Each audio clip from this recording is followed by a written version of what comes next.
Welcome to Voices, a podcast from the Institute for Human Rights and Business. Here we're seeking to elevate the range of perspectives on the role of business in the world and in people's everyday lives. Hello everybody, this is Salil, Tripathi, Institute of Human Rights and Business.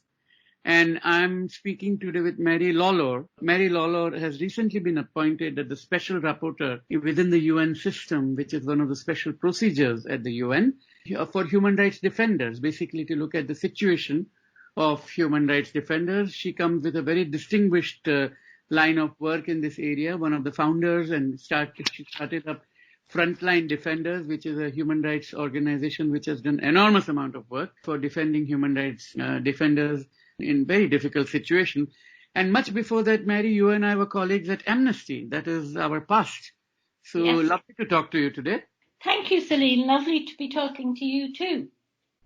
I think my first question is a straightforward one, that as you begin your term, what do you see are the main challenges today? Well, as you know, there are a lot of human rights challenges now regarding human rights defenders.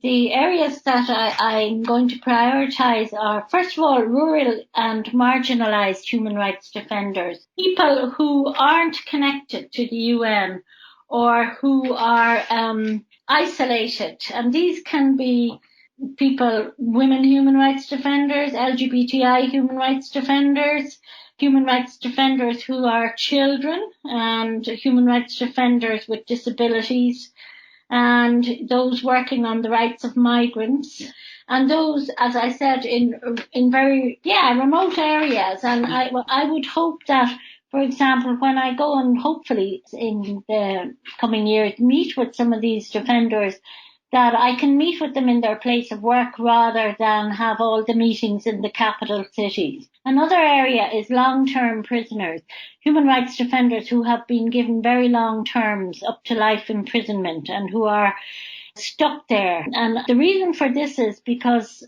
I found through my work that, there's always a flurry of activity when somebody is arrested and given a long sentence. And a lot of NGOs get involved. You have governments taking action. And then as the years go by, they fail from the sight and nobody pays any attention from them because it's so difficult to sustain action on somebody who is spending year after year after year after year in prison. So it gets reduced to maybe, on the birthday or on an appeal, or the trial appeal or something like that.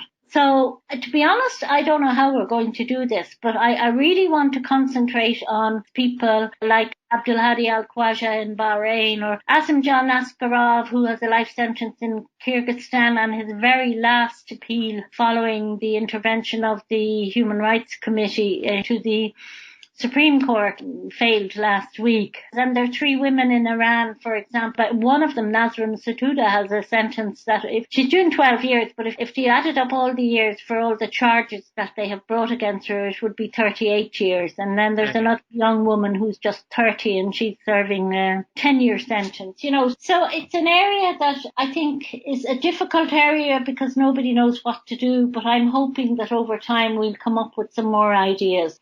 And then, of course, there's the shocking incidents of human rights defenders who are killed and the online smearing. 85%, for example, of the human rights defenders who were killed, who were documented by Frontline Defenders, last year had previously been threatened, either individually or as part of a community.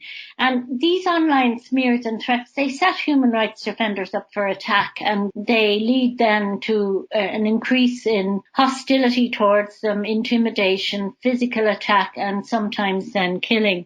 And of the over 300 killings of human rights defenders last year, 13% of them were women, and 40% of those killed worked on land, indigenous peoples and environmental rights. It's an area that I think is really important, killings, because again, there is a view taken sometimes that somebody is killed and sure, there's nothing you can do for them now anyway, and you should concentrate on the people who are still alive. But I think we need to have a red line that no one should be killed. Peaceful human rights work. So they're the kind of things that we're talking about. Reprisals, of course, against offenders who are cooperating with the UN or that kind of thing. Everybody talks about how important follow-up is, but it's very difficult to have a system where there is systematic follow-up on cases.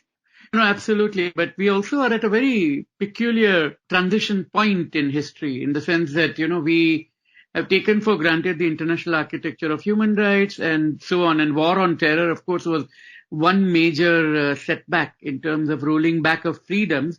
And now we are seeing that with the pandemic. I mean, pandemic, of course, is a humanitarian crisis. We have tens of thousands of people have died who should have been alive, and substantially because of government failures. I mean, but at the same time, it is casting a pall of gloom over civil society mobilization. As we are speaking today, we know that in Hong Kong, China is about to introduce new laws which are going to make it even harder for any human rights work to go on. And we have had similar laws in Hungary, similar laws, or at least practices in India that has been going on, which makes it harder for people to meet each other. This tracing technology, that everybody will have it on their phone, is meant to track down people who might be carrying the virus, but it also means if a human rights defender meets another human rights defender, the state can find out if it wants to. So the purpose is being misused there. So what, in your view, can be done? I know it's a humongous challenge, especially when the governments that traditionally tend to speak up for human rights are themselves in a retreat. Yeah, it's a very difficult issue, and I know it's one that the rapporteurs at the UN have all been working on, and I know that there are, I think, 12 rapporteurs that are going to be doing their reports on the impact of COVID on whatever their mandate is. But when it comes to human rights defenders, as you rightly point out, there's so many laws. On the UN website, on the COVID page, special procedures, you can see the International Centre for Non-Profit Law is cooperating with the mandate holder. And 84 countries have now introduced emergency declarations. 31 countries have put in measures that affect freedom of expression, 27 privacy, and 111 freedom of association and assembly. And yes, of course, for the common good, measures had to be put in place to protect the life and health of people. But the real problem is that, as you said, governments are using the pretext of COVID to drive measures that they probably wouldn't get away with in normal times. So, for example, in Russia, they're just about to install the largest camera system with facial recognition that has ever been put in place. In Israel, they started to work with the NSO agency, which is, as you know, notorious for supplying malware to governments to gather information. Then you have the awful stuff where you have these autocratic people like your man Duterte in the Philippines who, when some people who were living in informal settlements protested that they hadn't got any food in the 2 weeks since the lockdown, he basically gave an order to the military and the police that they should shoot dead anyone who violated curfew. And, for example, we just did a communication today on a woman human rights defender in Nairobi. Her name is Ruth Mumby. And Ruth had documented the eviction of very poor people from their houses, and literally with nothing. And she had posted on social media. She had also looked for donations of food for these people because they had no means of survival. And she got a death threat and the police wouldn't investigate it. And then they went to her mother at midnight, whoever these people were. They said they were police and the mother told them to come back the next day. But this is how things are being turned on their head, as you say. But I think the only answer is that we do have to push for a rights-based approach that's based on non-discrimination and participation and accountability. And to understand that there are so many rights that are involved, like health and life and housing, poverty, freedom of expression and association. And then, other things like domestic violence where people are more vulnerable because of the lockdown, racism and discrimination and the rights of older person. And also, we're doing everything online nowadays, and nobody thinks twice about it. But the information that could be collected by all this online activity is horrendous. So I think it is really important that the response has to be aligned with universal human rights values, and also the interdependence and universality and interconnectedness of all rights. Because I think it's the only way that you can come back against COVID. Absolutely. I mean, there are these older viruses in the system which are even more virulent and persistent, because we can probably find some kind of a vaccine to deal with COVID in a few years' time, but who knows about these? These will remain with us.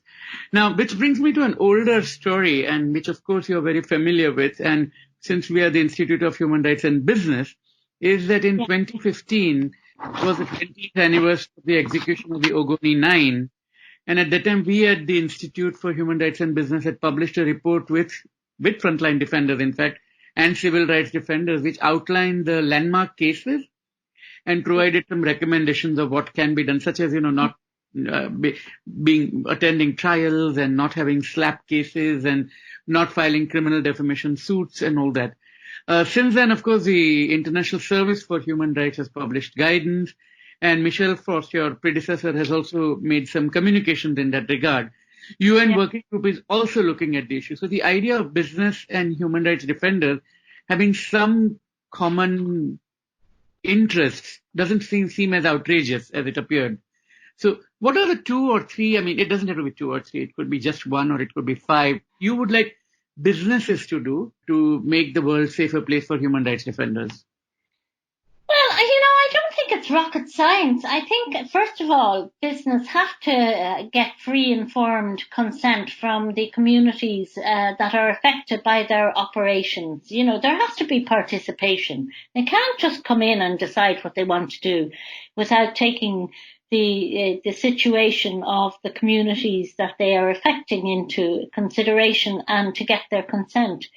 And they can't be doing stuff like, I recall being in a silver mine in Guatemala, where we had to drive for about 8 hours to get to this very isolated mine. And it was muddy and wet and dark, and the people were all still waiting for us when we arrived in this tin roof little hall and was freezing.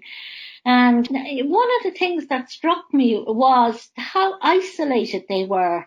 And they were indigenous people. And the environmental impact statement the business had done had been lodged in Guatemala City, which was hundreds of miles away from them. They never left their area. And it was in a language that they didn't understand. So you have to get around all that kind of stuff in the initial stages, That in the Niger Delta, once I was there, and in Yenagoa, and the environmental impact assessment statement was, of course, in Abuja and Lagos. Yenagoa is like, light years away, not just a few hours away. Yeah. So that's really important. I also think that, in my view, companies will not do proper human rights due diligence unless it's mandatory. So I think there has to be a mandatory human rights due diligence across all a company's activities, and there has to be a proper policy on protecting human rights defenders put in place, explaining why they're doing it, how they're doing it, and the access to remedies. Something like Adidas has put in human rights defenders protection policy. So I really think mandatory human rights due diligence is the most important way to go after the free, prior and informed consent while this process is on, while it's being developed, that states will put in place the need for companies to adopt mandatory human rights due diligence. And then the other thing I'd say is investors. We saw in Honduras with Berta Cáceres. Eventually, after the outcry and the investigative committee that had been set up to look into the killing of Berta, eventually, once it was proven that it had been ordered by the company, that the investors, FinFund and the Dutch investor, they pulled out.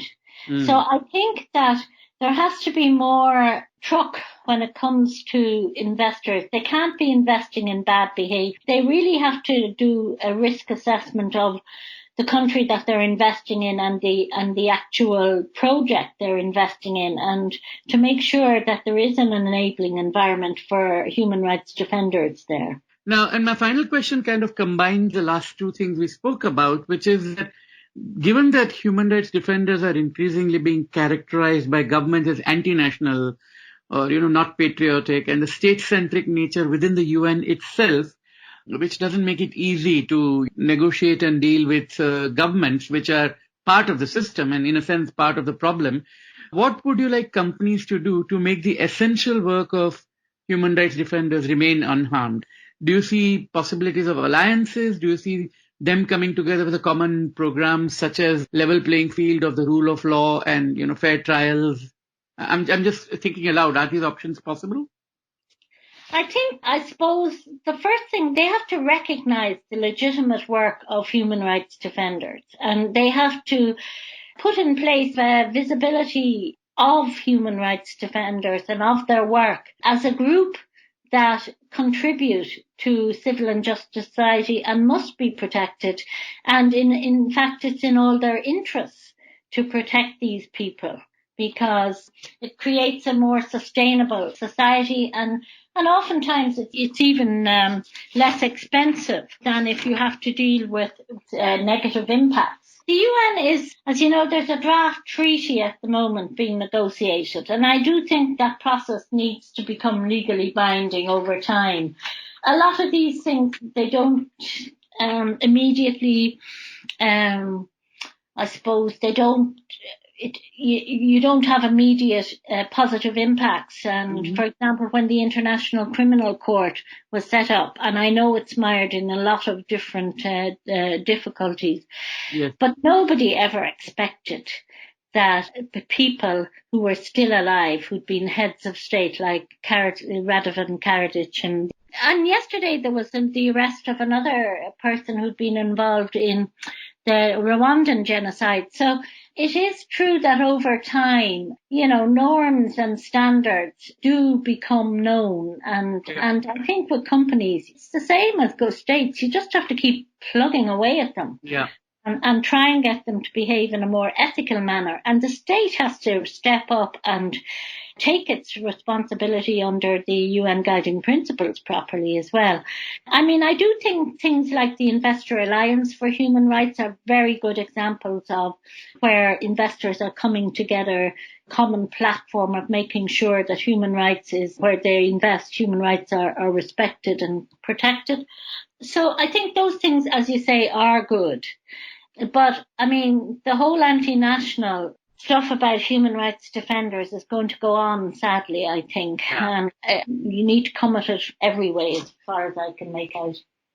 Yes, and it also shows that you have a very full agenda. So we wish you all the best, and we are there to cheer you, encourage you, support you, and walk with you. So thank you so much for that. Yeah. Thank you very much, Salil.